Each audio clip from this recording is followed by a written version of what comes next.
Hello and welcome to food મંત્ર by Surabhi Vasa. આજે આપણે એક મસ્ત મજાની વાનગી બનાવી લઈએ. ઉનાળાની સીઝન આવી ગઈ છે એટલે છાશ વગર તો ચાલે જ નહીં. તો આજે આપણે છાશનો મસાલો તૈયાર કરી લઈએ.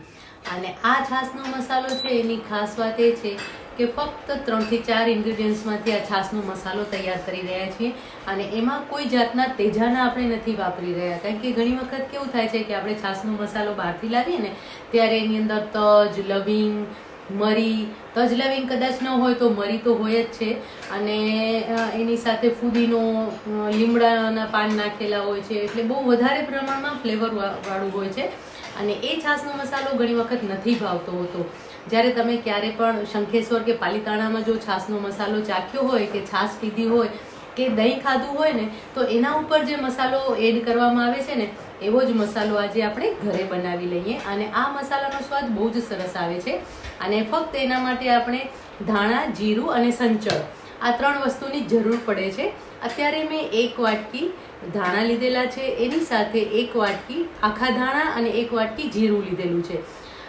આ છે 1 વાટકી જીરું અને એની સાથે 1 વાટકી આખા ધાણા લીધેલા છે. હવે તમે જો ધાણા ન લેતા હોય તો ધાણા જીરું પાવડર પણ લઈ શકો છો. તો જો તમે ધાણા જીરું પાવડર લેતા હો તો એ પણ ચાલે છે. અને એની સાથે મેં સંચળનો ઉપયોગ કર્યો છે. આમાં આપણે મીઠુંનો ઉપયોગ નથી કરતા, આમાં આપણે સંચળનો ઉપયોગ કરી રહ્યા છીએ. તો અડધી વાટકી મેં સંચળ લીધેલું છે. અને જો તમને ગમે તો તમે એની અંદર હિંગ ઉમેરી શકો છો. સૌથી પહેલાં આપણે જીરું લેશું અને જીરુંને શેકી લેવાનું છે.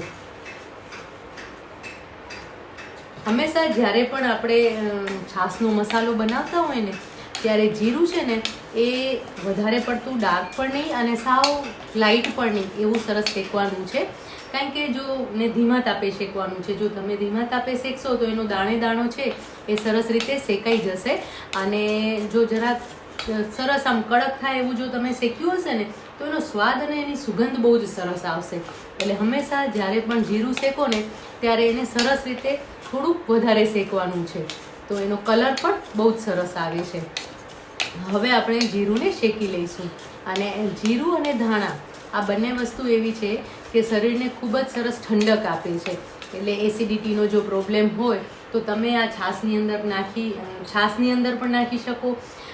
ઇવન તમને જો વધારે પ્રમાણમાં એસિડિટી થઈ ગઈ હોય તો તમે આ જ મસાલો જે છે એને પાણીમાં નાખીને હલાવીને પી જશો ને તો પણ બહુ જ સરસ છે. કારણ કે ધાણાની તાસીર એકદમ ઠંડી હોય છે અને જીરુંની તાસીર પણ ઠંડી હોય છે. અને તમે આ રીતે જો એને ફક્ત પાણીમાં મિક્સ કરીને પીશો ને તો પણ તમારી એસિડિટીમાં રાહત થશે. ઠંડા પાણીમાં, સાકરવાળા પાણીમાં તમે એને નાખી દેશો, ખડી સાકરનું પાણી કરી અને એની અંદર જો તમે આ છાશનો મસાલો એડ કરશો ને તો પણ બહુ જ સરસ લાગે છે અને એસિડિટી તમારી બેસી જશે. તો હવે આપણે આ સરસ રીતે જીરુંને શેકી લેવાનું છે. સુગંધ આવવાની તો શરૂ થઈ ગઈ છે, પણ થોડુંક કલર ચેન્જ થાય ત્યાં સુધી આપણે એને શેકી લઈશું. જો જીરું સરસ શેકાઈ ગયું છે અને એનો કલર પણ એકદમ સરસ આવી ગયો છે. ખાસ જ્યારે પણ જીરું શેકતા હો ને ત્યારે હલાવતા રહેવાનું છે, નહીં તો જીરું છે ને બહુ ઝડપથી બળી જાય છે. અને જ્યારે એ જીરું બળી જાય ને ત્યારે છે ને એની અંદર એક કડવાશ આવી જતી હોય છે.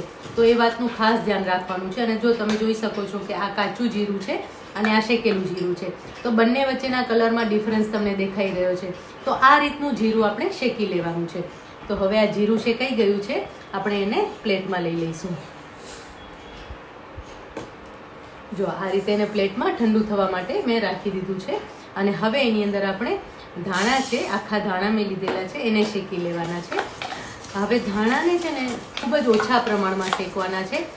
ધાણા થોડા કડક થાય ને ત્યાં સુધી જ શેકવાના છે. એનો કલર ચેન્જ ન થવો જોઈએ કારણ કે ધાણાની અંદર છે ને પોતાનો એક એસેન્શિયલ ઓઇલ હોય છે, જીરુંમાં પણ હોય છે, પણ ધાણાનું જે તેલ છે ને એ તરત જ છૂટું પડી જતું હોય છે.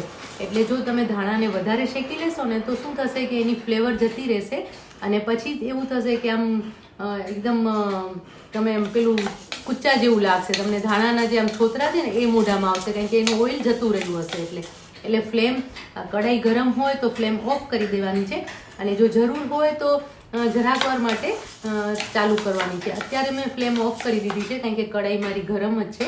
એટલે આપણે એને આ રીતે જરાક શેકી લઈશું. જો ધાણા પણ સરસ શેકાઈ ગયા છે વચ્ચે મેં લગભગ અડધી મિનિટ માટે ફ્લેમ ઓન કરી હતી અને પાછી ફરીથી મેં બંધ કરી દીધી છે. એટલે ધાણા સરસ શેકાઈ ગયા છે, એની સરસ સુગંધ આવી રહી છે અને તમે જોઈ શકો છો કે એનો કલર જરાય પણ ચેન્જ નથી થયો. આ રીતે આપણે ધાણાને પણ શેકી લેવાના છે. હવે આ ધાણાને પણ આપણે પ્લેટમાં લઈ લઈશું. એને પણ આ જીરું સાથે એડ કરી અને ઠંડા કરવા માટે મૂકી દેવાના છે. હવે એની અંદર આપણે સંચર પાવડર ઉમેરવાનો છે. તો સંચર પાવડર ઉમેરવા માટે સંચર પાવડરને પણ આપણે જરાક શેકી લઈશું, કારણ કે ઘણી વખત સંચર પાવડરમાં છે ને ભેજનું પ્રમાણ હોય છે અને એના કારણે આપણે ઘણીવાર જ્યારે પણ મસાલો બનાવીએ ને ત્યારે એ મસાલો છે ને ચોંટી જતો હોય ને એવું લાગતું હોય છે આપણે. એટલે એ વાતનું ખાસ ધ્યાન રાખવાનું છે કે સંચરને પણ આપણે જરાક શેકી લઈશું. હવે સંચર ઘણા લોકો આમાં મીઠું ઉમેરતા હોય છે, પણ મીઠું કરતાં સંચરનો સ્વાદ પણ સરસ આવે છે અને સાથે સાથે હેલ્થ માટે પણ ખૂબ જ સારું છે, કારણ કે છાશ પણ એકદમ હેલ્ધી વસ્તુ છે. તો જ્યારે એનો મસાલો આપણે બનાવતા હોઈએ ત્યારે આપણે આ હેલ્ધી ટિપ્સને ચોક્કસથી ધ્યાનમાં રાખવાની છે. અને જો તમે મીઠું એડ કરો ને તો મીઠું હંમેશા સિંધવ મીઠું એડ કરવાનું, જેથી કરીને એ શરીર માટે નુકસાનકારક ન થાય.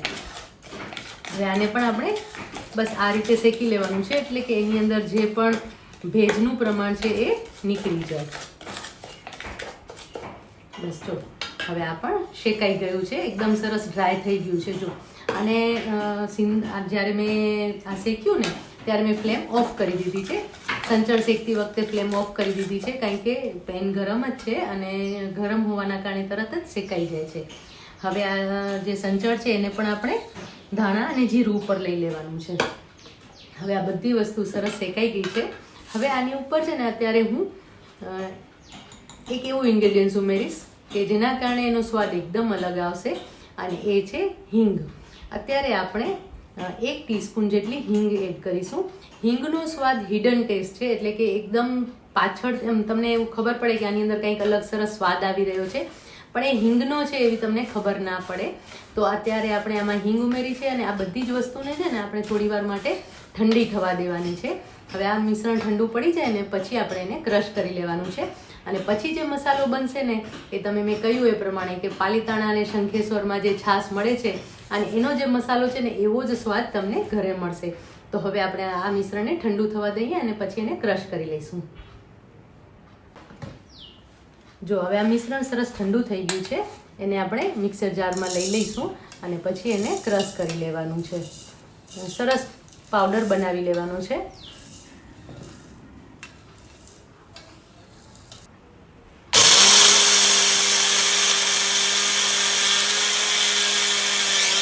પીસાઈ ગયો છે અને તમે જોઈ શકો છો કે એનો કલર પણ એકદમ સરસ આવી ગયો છે.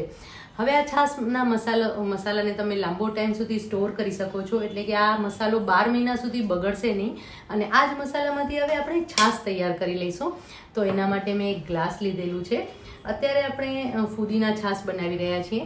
તો આવી રીતે ફુદીનાના પાન તોડી અને અંદર નાખી દેવાના છે. થોડા તમે આવી રીતે એને મસળી નાખશો ને તો પણ બહુ સરસ એની સુગંધ અંદર આવશે. અંદર આપણે પાન ઉમેરી દીધા છે, અથવા તો તમે આવી રીતે એને જરા ક્રશ પણ કરી શકો છો, તો પણ એની ફ્લેવર એકદમ સરસ અંદર ભળી જાય છે. હવે એની અંદર આજે આપણે મસાલો તૈયાર કર્યો તો એ 5 ચમચી જેટલો ઉમેરીશું. અત્યારે આપણે એક કપ છાશ એક ગ્લાસ છાશ બનાવી રહ્યા છીએ, તો એની અંદર 5 ચમચી જેટલો મસાલો ઇનફ છે. અને હવે એની અંદર આપણે છાશ તૈયાર કરેલી છાશ ઉમેરી દઈશું. તો અહીંયા મેં છાશ તૈયાર કરીને રાખી છે, જે આપણે ઉમેરી દેવાની છે.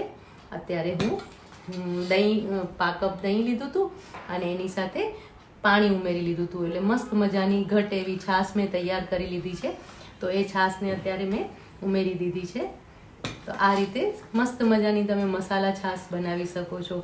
એકદમ ટેસ્ટી છાશ બને છે.